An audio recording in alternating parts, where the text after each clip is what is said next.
Now, knowing how to network effectively is so important to the success of your business. But most people don't make the most of what could be the perfect opportunity to connect. In fact, many don't even know why they're networking in the first place. Kochie's Business Builders caught up with networking guru Julia Palmer from the Networking Academy to find out the importance of being a master networker and to give us her tips for wooing those potential customers and clients. Thanks for joining us, Julia.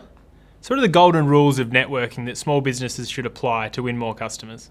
I think the first thing to think about is the actual networking plan. So most people go out blind.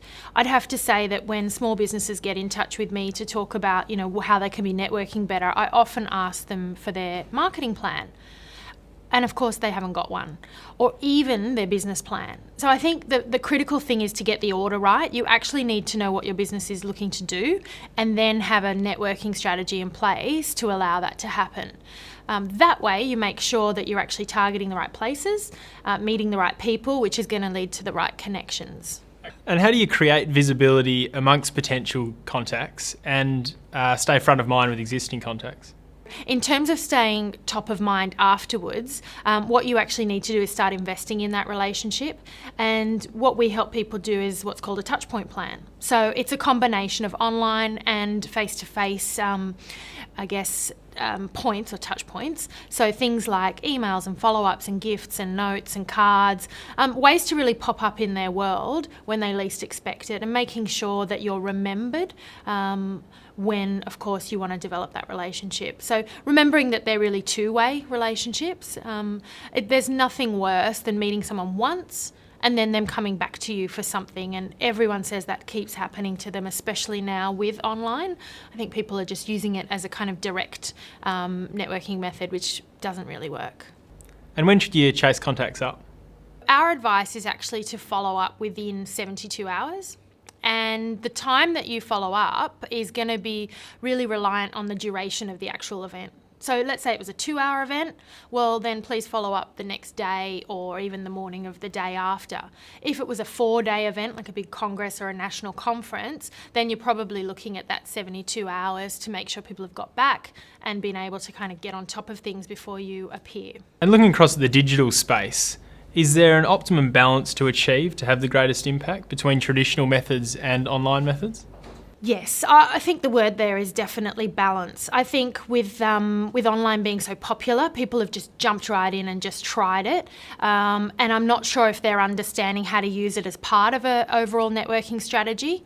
So if you think about it, you can meet people faster online, you're just getting in touch, but it doesn't actually mean there's any depth to that.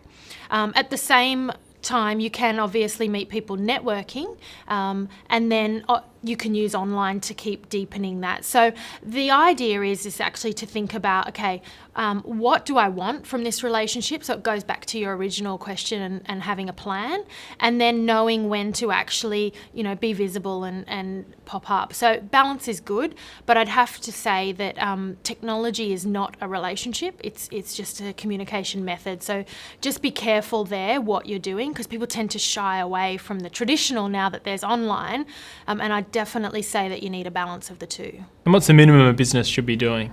At a minimum, you need to be out there. We have a KPI within our business that people have to be out there at least at 2 events every month to keep that brand and to keep their brand out. It was actually really interesting. I looked at some research over 12,000 business individuals from most of the continents around the world.